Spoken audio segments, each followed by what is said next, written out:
अप्रैल 2025 में चीनी सामानों पर 145% टैरिफ लगाने से अमेरिका के बंदरगाह ठप पड़ गए। $14 बिलियन से ज्यादा का सामान गायब हो गया, गोदाम खाली और दुकानों के शेल्फ भी। पोर्ट ऑफ लॉस एंजल्स, जो कभी चहल पहल से भरा रहता था, अब भूतिया शहर जैसा लगता है। रिटेलर्स कम होते सामान को जैसे तैसे चलाने की कोशिश कर रहे हैं और पर्दे के पीछे घबराहट बराचा रही है। यह सिर्फ देरी की बात नहीं है, यह सप्लाई चेन का बड़ा संकट है। आइए इस आर्थिक तनातनी के मुख्य घटनाक्रम और आम अमेरिकियों पर इसके प्रभाव को समझते हैं। बंदरगाहों पर हाहाकार मचा हुआ है। अमेरिका का प्रशांत व्यापार का केंद्र पोर्ट ऑफ लॉस एंजल्स डगमगा रहा है। पिछले साल की तुलना में कार्गो की मात्रा 35% गिरने वाली है। पोर्ट के कार्यकारी निदेशक जीन सेरोका कहते हैं कि यह मंदी नहीं है, यह पूर्ण विराम है। मेर्स्क और हपाग लॉयड जैसी बड़ी शिपिंग कंपनियां अपना काम कम कर रही हैं, जहाजों की यात्राएं रद्द कर रही हैं या जहाजों को पूरी तरह से दूसरे रास्तों पर भेज रही हैं। सिर्फ अप्रैल में 80 से ज्यादा पश्चिमी तट की समुद्री यात्राएं रद्द कर दी गईं और मई में और भी व्यवधान की आशंका है। चीन के निर्यात केंद्रों पर कंटेनर बेकार कारों की तरह ढेर हो रहे हैं। कुछ जहाज अमेरिकी बंदरगाहों पर आते ही नहीं हैं, जबकि कुछ बिना किसी आदेश के इधर उधर भटक रहे हैं। महामारी के समय सुरक्षा उपायों के कारण हुए बैकलॉग के विपरीत ये नीतियों के कारण उत्पन्न ठहराव है, जो क्रेन, कस्टम एजेंट और ट्रकिंग कंपनियों को प्रभावित कर रहा है। डॉक वर्कर्स को कम शिफ्ट मिल रही है। क्रेन जो कभी कंटेनरों के पहाड़ उठाते थे, अब बेकार खड़े हैं। खाड़ी और पूर्वी तट के बंदरगाह भी इसका प्रभाव महसूस कर रहे हैं। हमारे साथ जुड़ें और जानें कि अमेरिका की सप्लाई चेन का आगे क्या होगा और ये संकट आपकी जेब पर कैसे असर डालेगा। सामानों के अलग अलग स्रोत होने के बावजूद बंदरगाह अब दूसरे रास्तों से आने वाले सामान, देरी से होने वाले कस्टम क्लियरेंस और हल्के शिपमेंट से जूझ रहे हैं। नॉर्थ वेस्ट सीपोर्ट अलायंस की रिपोर्ट के अनुसार आने वाला माल 30% तक कम हो गया है और कुछ निर्यातक रद्द किए गए ऑन ऑर्डर से कंटेनर वापस लेने के लिए संघर्ष कर रहे हैं। लॉस एंजल्स के बंदरगाह के आधे ट्रैफिक का संबंध चीन से होने के कारण यह व्यवधान छोटी लहर की बजाय सुनामी जैसा लग रहा है। जो चीजें बंदरगाहों पर जमा हो रही हैं, वे पहले ही दुकानों से गायब हो रही हैं। चीन से आयात कम होने के कारण रिटेलर्स परेशानी में हैं। वॉलमार्ट और टारगेट जैसे बड़े खिलाड़ी जो चीनी सामानों पर बहुत ज्यादा निर्भर हैं, सप्लाई चेन में भारी अराजकता का सामना कर रहे हैं। नेशनल रिटेल फेडरेशन ने 2025 की दूसरी छमाही में आयात कार्गो की मात्रा में 20% की गिरावट की भविष्यवाणी की है। शिपमेंट रुकने से रिटेलर्स का स्टॉक तेजी से खत्म हो रहा है। उद्योग विशेषज्ञ जीन सेरोका बताते हैं कि ज्यादातर बड़े स्टोर्स के पास सिर्फ 5 से 7 हफ्ते का स्टॉक बचा है। खरीदारों को अब भी खाली शेल्फ दिखाई नहीं दे रहे होंगे, लेकिन उन्हें कम विकल्प और बढ़ती कीमतें दिखाई देने लगी हैं। छोटे व्यवसायों पर सबसे ज्यादा असर पड़ रहा है। खिलौना निर्माता कंपनी बेसिक फन के सीईओ जे फोरमैन चेतावनी देते हैं कि मौसमी शिपमेंट, खासकर त्योहारों के लिए छूटने से कीमती सामान रातों रात घाटे में बदल सकता है। इन्वेंट्री प्लानिंग अब एक बड़ा जोखिम भरा काम बन गया है। कंपनियां नए सोर्सिंग तरीके तलाश रही हैं, लेकिन सीजन के बीच में सप्लायर बदलना महंगा और धीमा काम है। बड़े रिटेलर्स तो इस मुसीबत से निकल सकते हैं, लेकिन छोटे रिटेलर्स बढ़ती लागत और कम होते मुनाफे के बीच फंसे हुए हैं। खरीदारों को कपड़ों, घरेलू सामानों और इलेक्ट्रॉनिक्स में कम विकल्प मिल रहे हैं।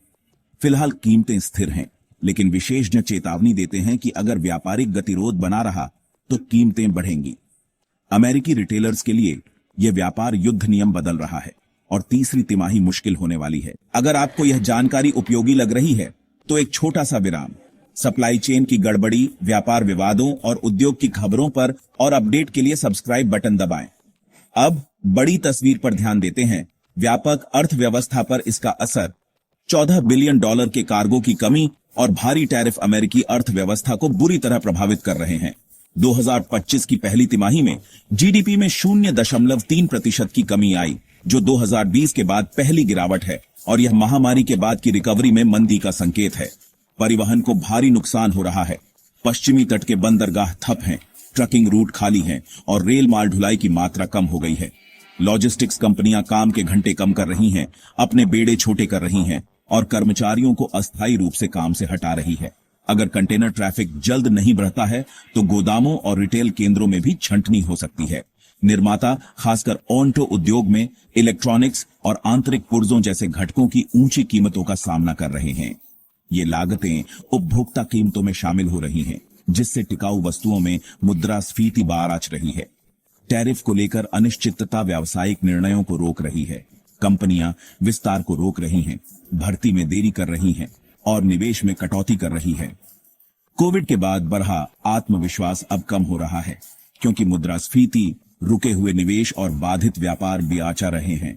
अमेरिकी अर्थव्यवस्था अस्थिर जमीन पर है। अगर आज ही टैरिफ हटा दिए जाएं, तो भी रिकवरी में महीनों लगेंगे। फिलहाल आर्थिक इंजन धीमा पड़ रहा है और कोई जल्द समाधान नजर नहीं आ रहा है। यह कंपनियों को अपनी सप्लाई चेन पर पुनर्विचार करने के लिए मजबूर कर रहा है। क्या कोई चीन की जगह ले सकता है? चीन से शिपमेंट धीमे होने के कारण अमेरिकी कंपनियां विविधता लाने के लिए जद्दोजहद कर रही हैं। दक्षिण पूर्व एशिया, वियतनाम, थाईलैंड, इंडोनेशिया एक विकल्प है, लेकिन चीन के स्तर तक पहुंचना मुश्किल है। वियतनाम के कारखाने भरे हुए हैं, बंदरगाहों पर भीड़ है और मजदूरों की कमी है। बढ़ती मांग के बीच थाईलैंड गुणवत्ता नियंत्रण से जूझ रहा है। इन देशों में चीन जैसी दक्षता और पैमाना नहीं है। सप्लाई चेन बदलना न तो तेज है और न ही सस्ता। नए विक्रेताओं की तलाश, अनुपालन सुनिश्चित करना और माल ढुलाई का प्रबंधन करने में 1 से 2 साल लग सकते हैं। इस बीच कंपनियों को कार्गो क्षमता सीमित होने के कारण ज्यादा लागत, कस्टम में देरी और शिपमेंट बैकलॉग का सामना करना पड़ता है। कुछ टेक और ऑटो कंपनियां अमेरिका में फिर से उत्पादन शुरू करने पर विचार कर रही हैं, लेकिन श्रम की ऊंची लागत और जरूरत से ज्यादा नियम कानून इसे केवल अधिक मुनाफे वाले या स्वचालित क्षेत्रों के लिए ही संभव बनाते हैं। जो कंपनियां समय पर सामान पहुंचाने पर निर्भर करती हैं, उनके लिए छोटी सी देरी भी पूरी उत्पादन लाइन को बंद कर सकती है। सप्लाई चेन में विविधता लाने से लचीलापन आता है, लेकिन गति और दक्षता कम हो जाती है। चीन से दूर जाने की प्रक्रिया शुरू हो गई है, लेकिन यह एक धीमी और कठिन यात्रा है। पर्दे के पीछे कंपनियां अनिश्चितता से जूझ रही हैं और वैश्विक व्यापार का भविष्य अस्पष्ट बना हुआ है। अमेरिका चीन व्यापार संबंध ठप है। वित्त मंत्री स्कॉट बेसेंट टैरिफ को अस्थिर बताते हैं, फिर भी कोई समाधान नजर नहीं आ रहा है। बीजिंग चुप है, शायद अमेरिकी राजनीतिक या कॉरपोरेट दबाव से गतिरोध टूटने का इंतजार कर रहा है। यह गतिरोध, जिसे अर्थशास्त्री स्ट्रक्चरल अस्थिरता कहते हैं, उसे बढ़ावा दे रहा है। रिटेलर्स योजना नहीं बना सकते हैं और निर्माता 2 महंगी रणनीतियों के बीच फंसे हुए हैं, एक मौजूदा टैरिफ के लिए, दूसरी संभावित रोलबैक के लिए। पूंजी निवेश कम हो रहा है। R&D बजट को इन्वेंट्री स्टॉकपाइल और जोखिम बफर में डाला जा रहा है और उपभोक्ताओं पर इसका असर पड़ रहा है। उत्पाद विकल्प कम हो रहे हैं, मौसमी रिलीज सीमित हैं और कीमतें भी आराच रही हैं, खासकर इलेक्ट्रॉनिक्स, कपड़ों और फर्नीचर की। श्रम पर भी असर पड़ रहा है। गोदामों के काम के घंटे कम हो रहे हैं, भर्ती पर रोक लग रही है और लंबे समय तक व्यवधान से नौकरियों में कटौती हो सकती है। इस बीच वैश्विक साझेदार बारीकी से देख रहे हैं। अगर अमेरिकी व्यापार नीति अनियमित लगती है, तो देश EU या एशिया प्रशांत गठबंधनों की ओर रुख कर सकते हैं, जिससे वैश्विक सप्लाई चेन में स्थायी बदलाव का खतरा है। अगर कूटनीति विफल होती है, तो अमेरिका उस सिस्टम में खुद को अलग थलग पा सकता है जिसे उसने कभी बनाया था। तो इस अराजकता से क्या सीख मिलती है? $14 बिलियन का कार्गो फ्रीज सिर्फ एक झटका नहीं था। यह अमेरिका के बंदरगाहों, दुकानों और बोर्डरूम में एक बड़ा व्यवधान था। बेकार क्रेन, गायब होते शिपमेंट और आर्थिक अनिश्चितता उस समय को दर्शाते हैं जब नीतियां उत्पादन से टकराती हैं। जैसे जैसे निर्माता बदलाव करते हैं, रिटेलर्स कमी के लिए तैयार होते हैं और सप्लाई चेन चीन से आगे बढ़ती हैं, एक बात साफ है, वैश्विक व्यापार में भारी बदलाव हो रहा है। व्यवसायों और नीति निर्माताओं द्वारा अभी लिए गए निर्णय वाणिज्य और प्रतिस्पर्धा के भविष्य को आकार देंगे। अब हम आपकी राय जानना चाहते हैं। क्या अमेरिका को टैरिफ पर दोगुना दाम लगाना चाहिए या चीन के साथ बातचीत करनी चाहिए? क्या दक्षिण पूर्व एशिया वैश्विक विनिर्माण में वास्तव में चीन की जगह ले सकता है? क्या अमेरिका में फिर से उत्पादन शुरू करना एक साहसिक कदम है या एक सपना? अपने विचार कमेंट्स में लिखें।